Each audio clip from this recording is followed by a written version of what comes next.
Sabe, tem uma palavra na Bíblia que, dependendo de onde a gente lê, muda tudo. A palavra é geração. E ela pode significar duas coisas completamente opostas. De um lado, juízo. Do outro, salvação. E é para entender essa diferença que é crucial que a gente está aqui hoje. Vamos mergulhar nisso.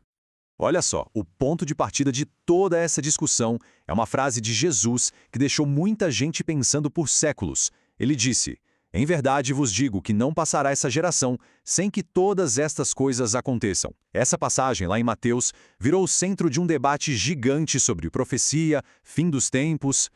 Mas a pergunta que não quer calar é: que geração é essa, afinal? Pois é, essa é a pergunta de $1 milhão, né? Porque, dependendo da resposta, a interpretação toda vira de cabeça para baixo. Será que ele estava falando com as pessoas ali, na frente dele, ou de uma geração lá no futuro, ou tem outra explicação? É exatamente isso que a gente vai investigar agora, olhando bem de perto o contexto. Então vamos lá. Para começar a desembolar esse nó, a gente precisa primeiro voltar no tempo, entender o cenário, o mundo daquela época. Vamos focar primeiro na geração de Mateus, dentro do seu contexto histórico. Quando a gente olha para o texto de Mateus, a pista aponta para algo bem concreto, bem pé no chão. Esta geração não parece ser uma ideia abstrata, sabe? Tudo indica que se refere às pessoas daquela época mesmo, de carne e osso, o povo judeu que vivia ali no primeiro século, debaixo da antiga aliança. E o clima aqui, olha, não é nada leve. Não é uma mensagem de esperança, é um alerta bem sério. Jesus estava, na verdade, anunciando um juízo que estava prestes a acontecer sobre todo aquele sistema religioso. E a gente sabe pela história que isso de fato aconteceu de forma bem drástica, com a destruição de Jerusalém e do templo no ano 70. Essa ideia de que era algo para logo, para já, ela aparece de novo em outros momentos. Pensa bem, Jesus chegou a dizer que alguns que estavam ali ouvindo ele falar não iriam morrer antes de ver tudo aquilo acontecer. Isso, reforça muito a ideia de que a profecia era para eles, para aquela geração específica, e não para uma turma lá no futuro distante. Ok, agora vamos virar a página. A gente vai para outro texto bíblico e ver como a mesmíssima palavra geração ganha um sentido, nossa, completamente diferente. Agora a gente vai falar da geração eleita de Pedro. E aqui a coisa muda da água para o vinho. O conceito de geração não tem mais a ver com história, com biologia, transcende tudo isso. Não importa mais de que família alguém veio ou em que ano nasceu. Agora é sobre uma identidade espiritual, um povo novo, nascido da fé em Cristo, debaixo da nova aliança. E olha só as palavras que Pedro usa para descrever esse grupo. É outra vibe, totalmente diferente. Eleita, sacerdócio real, povo adquirido, e tem mais. Redimida, justificada, são termos que falam de honra, de graça, de salvação.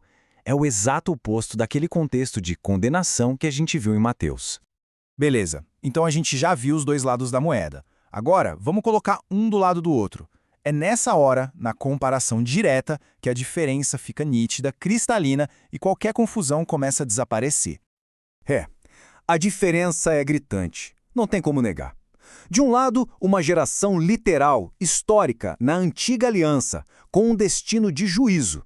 Do outro, uma geração espiritual, redimida na nova aliança, vivendo na graça, na justificação. São dois mundos, duas realidades que não se misturam. E isso nos leva ao ponto central de tudo, que é uma questão de lógica pura. Pensa comigo.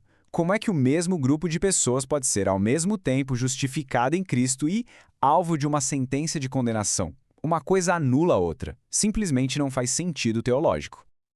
Então fica a pergunta no ar.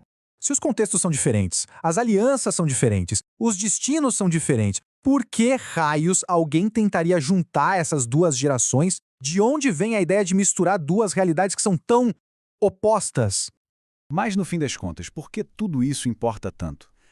Porque entender essa diferença não é só um detalhe técnico para quem estuda a Bíblia. Não. É a chave para a gente entender uma das viradas mais importantes de toda a história da salvação. Quando a gente faz essa distinção, uma luz se acende sobre essa transição gigantesca na história. A passagem da antiga para a nova aliança. A saída de um tempo de juízo para um tempo de graça. E a mudança de foco, daquilo que é da carne, terreno, para o que é do espírito, eterno. Então, para resumir, confundir essas duas gerações não é só um errinho de interpretação. O risco é muito maior. É o risco de borrar a linha que define a própria mensagem do Evangelho, a linha que separa o tempo do juízo do tempo da graça. E tudo isso nos deixa com uma reflexão, né? Uma reflexão que serve para muito além desses 2 versículos. Como é que o contexto, seja o histórico, o literário, tem o poder de virar de cabeça para baixo o significado de uma única palavra? Fica aí o pensamento. Para entender qualquer texto, a gente precisa, antes de mais nada, entender o mundo daquele texto.